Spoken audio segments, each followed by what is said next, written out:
എന്താ അവക്ക് ഭയങ്കര ചൈൽഡിഷ് സ്വഭാവം. കേറി കടിച്ചു കളഞ്ഞറ എന്നെ. പഠിച്ചെങ്കിൽ പേപ്പട്ടിട്ട വാക്സിൻ ഇടറാ, ഇവിടെ വന്നിട്ട് കുറയ്ക്കാതാ. അവളിപ്പോഴേ കവളി കടിച്ചെങ്കിൽ മിക്കവാറും വേറെ വല്ലതും പലതും പോകും. സ്നേഹിക്ക് ആളുള്ളവർക്ക് ചിലപ്പോ കവിളിലും മൂക്കിലും ഒക്കെ കടി കിട്ടിയെന്നിരിക്കും. ഇവിടെ മൂക്കിലൂടെ കടി കിട്ടിയ ശ്വാസം കിട്ടാൻ ചത്തു പോടാ.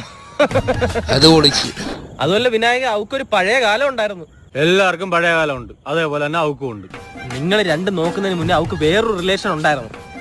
അതിന് മുന്നേ ഒരുത്തനുണ്ടായിരുന്നു. അവക്ക് ഈ രാത്രി സഞ്ചാരം ഉണ്ടെന്ന് ഞാൻ കേട്ട്. ഉണ്ട്. അവള് രാത്രി സഞ്ചരിക്കുന്ന എന്റെ കൂടെയാണ്. രാത്രി ഇറങ്ങി നടക്കാൻ നീ ആറാ? ബ്ലാക്ക് മാനാ? അവന്റെ ചാട്ടം എനിക്ക് മനസ്സിലാവും. നീ എന്തിനാണ് ഈ കിടന്ന് ചാടുന്നത്? എടാ, ഇത്രയും നാള് നമുക്ക് 3 പേർക്കും പെണ്ണില്ലായിരുന്നു. ഇപ്പൊ പെണ്ണ് വന്നപ്പോ നിനക്ക് കുതിപ്പല്ലേ കിടന്നു. നിനക്ക് കുന്തളിപ്പല്ലേ? നിന്നെ അളന്നറ ഞങ്ങള്. ഇത്രയുള്ള സ്കെയിലിൽ നടക്കാൻ പറ്റാതെ നിന്നെ ഇത്രയുള്ള സ്കെയിലിൽ ഞങ്ങൾ അളന്നറ. അവള് നിനക്ക് നീ പഠിക്കത്തില്ല മണ്ട. പോട്ടെ പോട്ടാടാ മണ്ട.